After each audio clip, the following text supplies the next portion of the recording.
Just kind of looking through some sports stuff here. And what's become crystal clear to me is that we are definitely going to have a baseball work stoppage in the future. No doubt, 100%, we are going to have a baseball work stoppage. It'll be called a lockout because the owners are going to have to lock out the players. This is ridiculous. Hit like and subscribe, and this is just going to be a rant about a sport I love. I love baseball. I've loved baseball my whole life. My team, small market team, Minnesota Twins. They're up for sale. I don't know how much they're going to get on the open market. That's still up for debate. But what I find amazing is the possibility that one player is getting perhaps 30% of what it's going to cost to buy an entire baseball team. This is insane. I'm going to bring up a list here.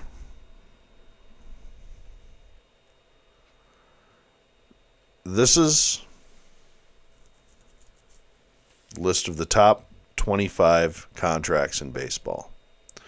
15 years, $765 million. That averages out to, I think it was like $50 or $51 million a year. Ohtani, 10 years, $700 million. Do the math. I mean, that's easy math.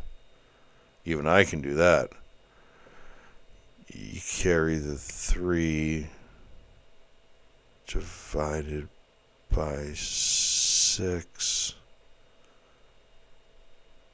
rounded to the nearest decimal, and that's 70 million a year. We go through Mookie Betts, Mike Trout, Aaron Judge. This is insane. Those numbers are insane.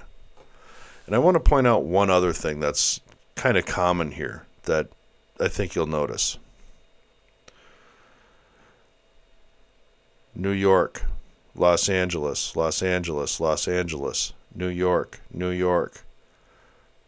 The Padres are San Diego, which is essentially Los Angeles. Philadelphia, Los Angeles. Catch the theme here?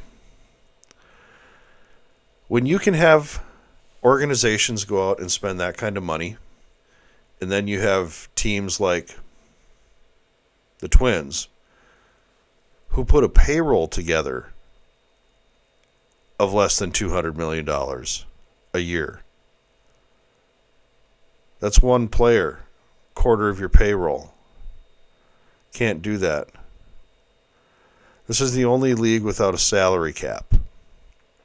If the owners of baseball don't lock out the players, demand a salary cap, the sport is dead. It's already got waning ratings, waning attendance. The stadiums are not filled through the year, not even close. If your team is good, you come close to sellouts, and perhaps you get sellouts. But you are not selling out every game. You are not the NBA. You are not the NHL. You are certainly not the National Football League. You do not have a consistent television plan. This is the biggest problem with baseball as it stands today. Every other league, baseball does not have a national contract with a sharing system, the same way the NFL does, the same way the NBA does, the same way the NHL does. These leagues have a national contract with distribution. ESPN, ABC, NBC, CBS, you name it, doesn't matter. You get the point. They have They have a national distribution package with these platforms. Baseball only has a national game of the week type package, but they do not have 32 individual packages per city. Each team is basically on its own to figure out what it's going to do. That has to stop. I can't have you stand on that, honey. You're going to have to sit here, okay? This is little one. Say hi, little one. How you doing? How you doing? She's a cutie pie. She's our latest inheritant. She's gorgeous. She's so sweet, too. She's such a sweetheart.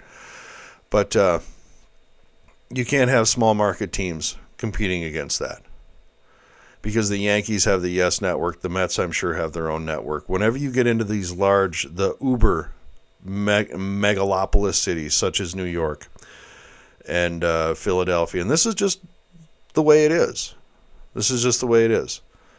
They will have the opportunity to spend more because they have more of a base. Small market teams do not. The Royals, the Twins, the Rockies. I mean, there's any number of teams you can say that just don't have the opportunity to compete on that same level money-wise. They just don't. So the field has to be leveled in that aspect, that it has to be a competitive field money-wise. That requires a salary cap. The league needs to get its act together and have a single voice for all baseball contracts. 32 markets, distribution has to be controlled, and there has to be a revenue sharing system. If you have the Yankees up here making $15 billion and you have the Seattle Mariners down here making $500 million, and they throw all their collective profits in a pot, just like the NFL does, and then it gets distributed evenly, it creates a more balanced game where teams can pop up and other teams won't. That's how come the NFL, you always have pop-up teams. Every year there's another team that pops up, another team that pops up, another team that pops up. As another one ebbs off. But there's a constant cycling. There's never like 30 years of bad baseball. Twins fans can sympathize with what I'm saying. Royals fans can sympathize with what I'm saying. Rangers fans can sympathize with what I'm saying. Any number of baseball fan bases can sympathize with exactly what I'm saying. Is that there is no ebb and flow, there is no pop up, pop down, because there is no level monetary playing field. And that is only being exacerbated by these kinds of contracts. When you see a contract like these top two right here. Now, Ohtani is worth it, because Ohtani is also an all-star pitcher as well as an all-star hitter. So you get the best of both worlds there. So you can reasonably say that is actually worth it, because you're getting a all-star quality start from him every 5 days. Hi. And then you're also getting all-star quality at bats every other day. But those contracts are unsustainable. In a league that has lowering ratings, with lowering attendance, and lowering income, you cannot have ever escalating contracts that put half of your league out of contention, completely out of contention monetarily, because they're just not going to be able to compete with that. Baseball, it's my hope that you get your act together, because I love you. There's going to have to be a work stoppage. You have to hold out. And sadly, this time, I'm with the owners. As long as they have the right idea. We're not trying to rip off the players. We're trying to save the game. And with that, that's all I got. I appreciate you swinging in. Thank you.